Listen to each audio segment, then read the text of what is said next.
mengunyah tempe sambil manggut-manggut. Ada iwak pe, ada sayur mangut. Jumpa lagi saudaraku dalam renungan harian. Salam sehat penuh rahmat Tuhan sertamu. Untuk renungan hari ini saya memberikan judul Mangut, yang didasarkan pada Kisah Para Rasul pasal 11 ayat 23 sampai 26. Setelah Barnabas datang dan melihat anugerah Allah, bersukacitalah ia.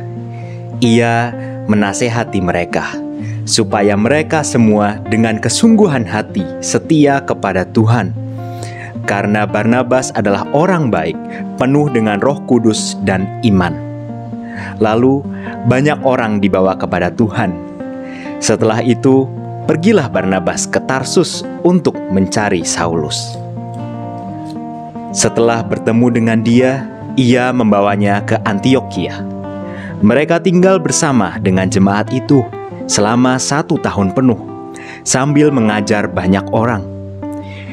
Di Antiokhialah murid-murid itu untuk pertama kalinya disebut Kristen.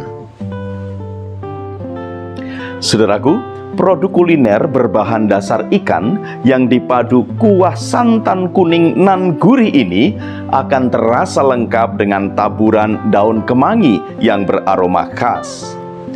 Mangut biasa disajikan dengan nasi putih hangat. Jenis ikan yang diolah tentu menyesuaikan selera. Di daerah Bantul, Yogyakarta, olahan mangut lazimnya menggunakan ikan lele.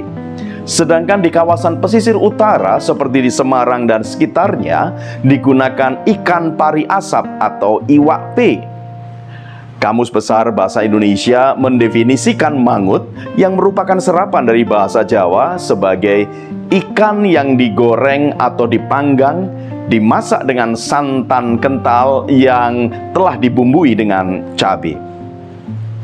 Kamus Dwibahasa Jawa Belanda yang disusun oleh J. Gericke dan T. Roorda tahun 1875 mendefinisikan mangut sebagai naam van een riviervis atau nama salah satu ikan sungai.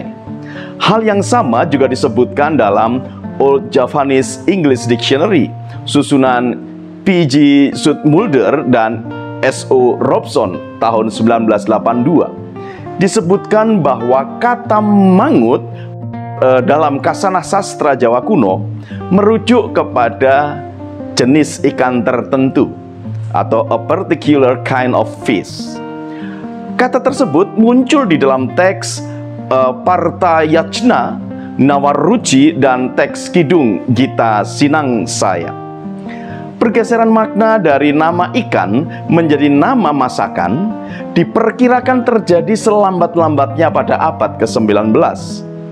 Istilah mangut sebagai jenis masakan telah tercantum di dalam Serat Rama dan Serat Centini. Serat Rama menempatkan mangut sebagai menu keseharian di Istana Ayodhya. Sedangkan di dalam Serat Centini, menu mangut tergolong hidangan istimewa yang disajikan saat menyambut tamu atau orang-orang yang dihormati. Saat ini, istilah mangut selalu merujuk kepada olahan ikan, entah ikan air tawar maupun ikan laut. Pergeseran makna kata mangut dari nama jenis ikan menjadi nama masakan terjadi akibat hubungan asosiatif antara masakan dan bahan utamanya.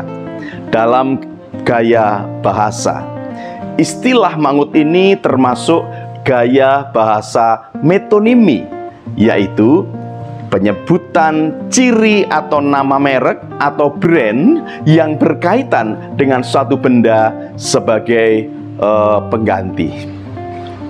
Saudaraku, mangut mengingatkan kita tentang sebutan Kristen yang ditujukan kepada para pengikut Tuhan Yesus. Dalam bahasa Yunani, Kristus berarti yang diurapi atau dituangi minyak di kepalanya. Diurapi berarti diberikan jabatan khusus sebagai raja, nabi, atau imam. Kristus adalah gelar yang diberikan kepada Yesus karena dia adalah Sang Juru Selamat atau Mesias yang dijanjikan sejak masa Perjanjian Lama. Sebelum disebut Kristen, umat Kristiani disebut sebagai saudara-saudara. Kisah 9 ayat 30. Orang-orang percaya. Kisah 10 ayat 45. Murid-murid. Kisah 9 ayat 19. Jemaat. Kisah 11 ayat 22. Dan orang-orang kudus. Kisah 9 ayat 32. Sejak terjadinya penganiayaan dan pembunuhan Stefanus, maka para murid Kristus tersebar kemana-mana, di antaranya sampai ke Fenisia, Siprus, dan Antioquia, Syria. Di sana mereka juga memberitakan Injil, namun kepada orang Yahudi saja. Karena karya dan penyertaan Roh Kudus di Antioquia, Syria, para pengikut Kristus berkembang pesat jumlahnya, sehingga para rasul di Yerusalem mengutus Barnabas ke Antioquia Syria untuk melihat kebenaran tersebut. Karena terlalu besar jumlah jemaat di sana, maka Barnabas pergi ke Tarsus untuk memanggil Saulus. Di Antioquia Syria inilah untuk pertama kalinya para pengikut Kristus disebut Kristen. Kisah 11 ayat 26.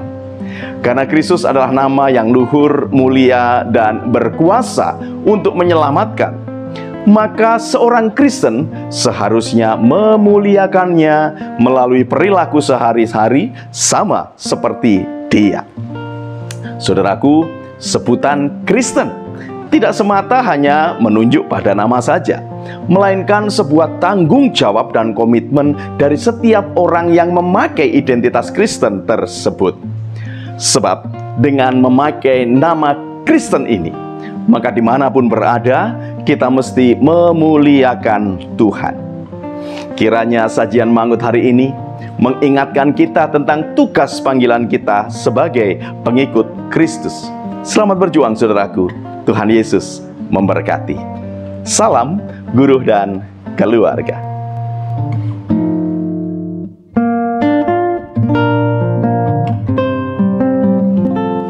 Saudaraku, mari kita berdoa.